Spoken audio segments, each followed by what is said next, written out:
Voici un indicateur simple pour prendre la pleine mesure de la profondeur de l'impact du Covid-19 sur les secteurs. Le rapport entre le nombre de salariés au chômage partiel et le nombre total de salariés. Avec une part de 48% au 14 avril dernier, l'essentiel des services aux entreprises est sévèrement secoué, mais ne se situe pas au cœur de la tempête et se retrouve finalement assez loin des 80% de l'hébergement-restauration ou des 76% de la construction. En intégrant la branche transport-entreposage, qui intègre la partie fret, et celle de l'information-communication, qui comprend les services informatiques, la vision d'ensemble paraît moins cataclysmique que pour de nombreuses branches d'activité. À ce détail près, les services aux entreprises regroupent des professions très hétérogènes et cette moyenne recouvre en vérité des situations extrêmement diverses.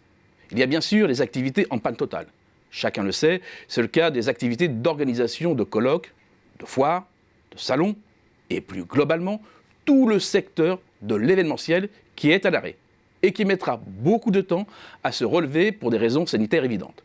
Et ce n'est pas l'émergence de manifestations en visioconférence qui peuvent les sauver du désastre. En état de choc également, il faut évoquer le travail intérimaire et le conseil en recrutement. La quasi-totalité des recrutements sont bien entendu reportés sine die. Quant à l'intérim, sa vocation a toujours été d'être la première variable d'ajustement en France.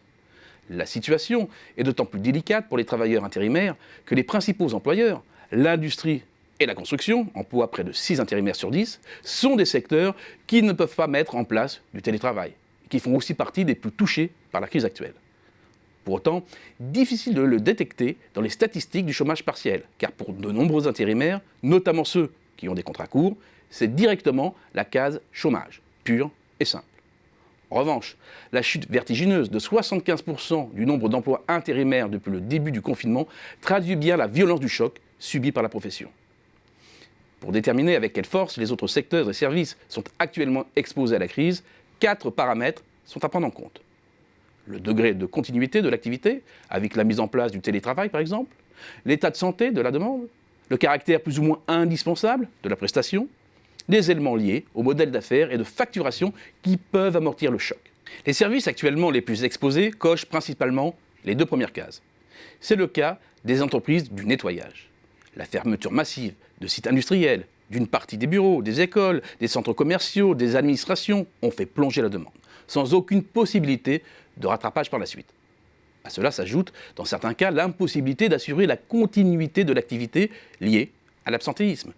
Peur de venir travailler dans des lieux potentiellement contaminés, problèmes de transport, de garde d'enfants, de personnel atteint par le Covid-19, dans un secteur où le télétravail n'est pas une alternative possible.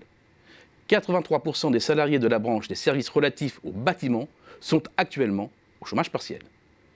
Les activités de location et location-bail, notamment dans leurs composantes machines et équipements pour la construction, sont également en première ligne. Ce sont d'ailleurs toutes les professions attachées au bâtiment qui sont prises dans la tourmente. Activités d'architecture et d'ingénierie, activités de contrôle et d'analyse technique, plus d'un salarié sur 2 est au chômage partiel dans ces métiers. La publicité, le marketing, la communication, les études de marché au sens large font partie du lot. Certes, nombre de ces activités ont le privilège de pouvoir se maintenir en télétravail et d'y être préparés. Mais les grands annonceurs et donneurs d'ordre font partie des secteurs frappés de plein fouet par la crise. C'est le cas de l'automobile ou de la branche tourisme-restauration. Comme à chaque crise, les budgets de com et les études de marché figurent parmi les premières lignes budgétaires dans le viseur de la chasse aux coûts. Vient ensuite un deuxième ensemble plus résistant parce que la continuité de l'activité est une réalité avec le télétravail ou que le métier est suffisamment spécifique pour que des gestes barrières puissent être mis en place. Ce sont aussi des passages obligés. C'est le cas d'une partie des services de sécurité, notamment de la télésurveillance des sites, qu'ils soient ou non occupés, d'une partie du transport terrestre de marchandises sur sa composante alimentaire et l'entreposage.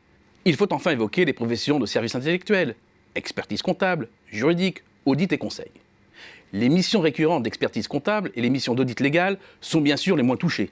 Et nombre de cabinets sont d'ailleurs en surchauffe avec les besoins d'assistance des clients pour mettre en œuvre les mesures de sauvetage décidées par les pouvoirs publics. En revanche, le conseil en stratégie management a été stoppé net dans son élan. Si les très gros cabinets internationaux sont souvent armés pour faire face aux crises graves, une tous les 10 ans environ, ce n'est pas le cas de la multitude de petites structures et d'indépendants. Il faut également évoquer les professions juridiques. La justice est à l'arrêt, d'autant que le Covid-19 a pris la suite de la grève des avocats. Les cabinets d'avocats d'affaires ont vu s'arrêter net nombre de gros dossiers d'opérations financières. En revanche, les spécialistes du droit du travail sont débordés, mais ils ne constituent qu'une minorité de la profession.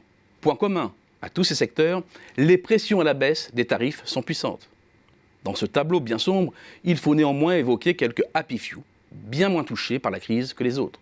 C'est bien sûr le cas des prestations de services informatiques et de télécommunications. Mais ils pèsent finalement bien peu dans le total des services aux entreprises. Le chômage partiel et les reports de charges sociales et fiscales ne résoudront pas les problèmes insurmontables d'une large part de ce patchwork de professions qui ne possèdent qu'un très faible pourcentage de grandes structures bien capitalisées et disposant de bonnes marges. La reprise sera lente et chaotique et il faut s'attendre à une très forte recomposition du paysage concurrentiel.